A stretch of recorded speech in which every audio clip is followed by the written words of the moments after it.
दिव्य कुंभ, भव्य कुंभ, संपूर्ण कुंभ, इस पे चर्चा करने से पहले कुछ वीडियोज हैं जिन्हें आप लोग देखिए।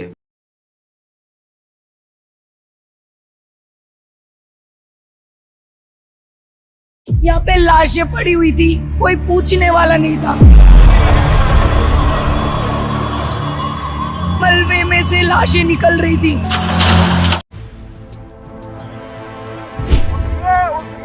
स्नान करिए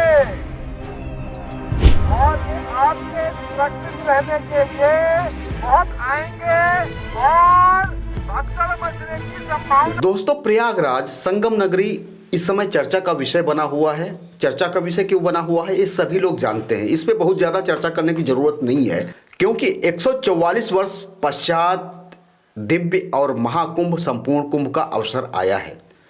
इस अवसर पे आप लोगों ने देखा होगा कि जितनी चर्चा हो रही है उसके बारे में आप लोगों को बताने की जरूरत नहीं है। केवल भारत ही नहीं अपितु विश्व के विभिन्न देशों के लोग इस कुंभ में जो है आस्था की डुबकी लगा रहे हैं। दोस्तों, मौनी अमावस्या वाले दिन जो हादसा हुआ वो हमको ही नहीं अपितु पूरे भारत को झकझोर कर रहा है। लल्लन टॉप के एंकर अनुभव पांडे की ये शॉर्ट में रिपोर्ट देखिए कि एक महिला से बात कर रहे हैं, जो महिला स्टूडेंट है और वो महाकुंभ में कुछ पैसे कमाने के लिए अपनी दुकान लगाई है, और उस दुकान में क्या कुछ बीता, आप बीती सुनकर आप लोग जो है हैरान हो जाएंगे। छोटी सी जो है शॉर्ट वीडियो आप देखिए। यहाँ पे लाशें पड़ी हुई थी, कोई पूछने वाला नहीं था। मलबे में से लाशें निकल रही थी। ये आप देखेंगे एक ट्रैक्टर भर करके यहाँ से कपड़े, लत्ते, चप्पल सब कुछ ले जाया जा रहा है। भगदड़ के जो निशानियां हैं उसको हटाया जा रहा है। कम से कम 7-8 ट्रैक्टर गए। ये तस्वीरें छिपाई जाएंगी। जहां एक तरफ उत्तर प्रदेश सरकार 40 करोड़ लोगों के आने की बात कर रही है, वहीं दूसरी तरफ दूसरा खेमा जो है इसकी बड़े तादाद में जो है आलोचना और क्रिटिसाइज कर रही है।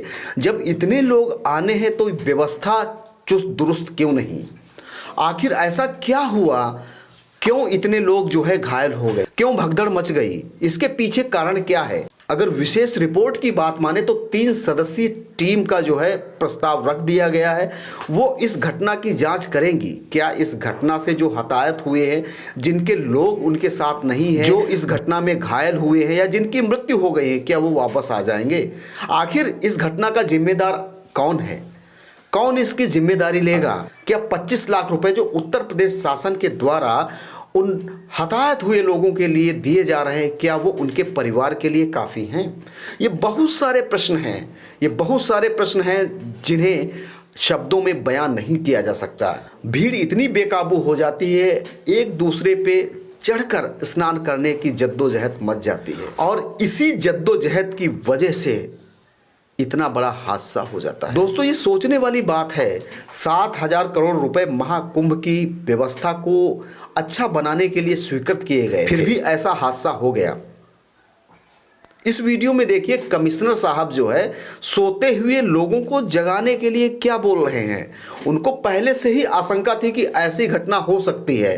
पहले वीडियो देखें, फिर इसके बाद में चर्चा करूंगा। जब प्रशासन को इसकी सुगबुगाहट हो चुकी थी, फिर भी व्यवस्था के, सुरक्षा के कड़े इंतजाम क्यों नहीं किए? ये भी एक सोचने वाली बात है। आपके सुरक्षित रहने के लिए बहुत आएंगे और भगदड़ मचने की संभावना है।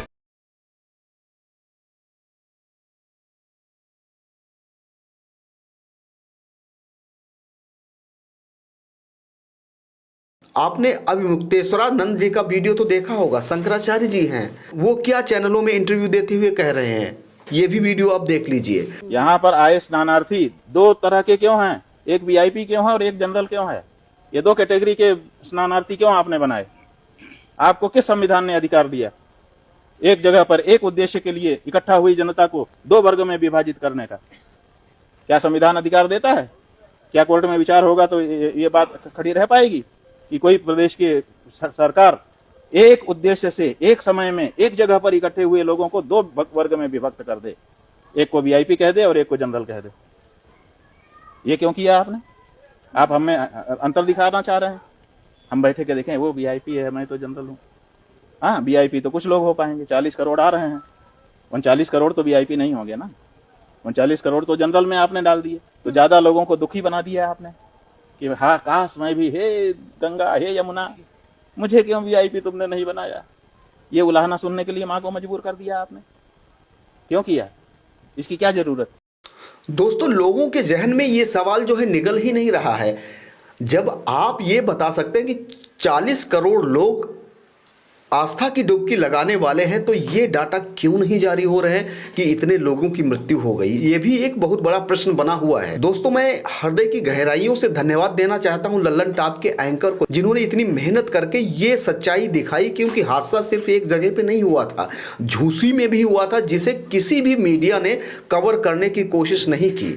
इस पे आप क्या बोलना चाहते हैं? सोशल मीडिया इन्फ्लुएंसर, यूट्यूबर और जितनी भी स्ट्रीम मीडिया है, वो किसको दिखाने में लगी है कुंभ में? आईआईटी बाबा, मोनालिसा, चिमटा वाले बाबा। क्या इससे कुंभ की दिव्यता और भव्यता और अच्छी हो जाती है? क्या यही वो कारण है जिनके पीछे ये हादसा हो गया? क्या किसी यूट्यूबर ने वहाँ की सुरक्षा व्यवस्था के बारे में दिखाया? क्या किसी स्ट्रीम मीडिया ने वहाँ की ट्रैफिक व्यवस्था के बारे में दिखाया? लोग स्नान करने के बाद 10-10 घंटों जो है जाम में लगे रहे।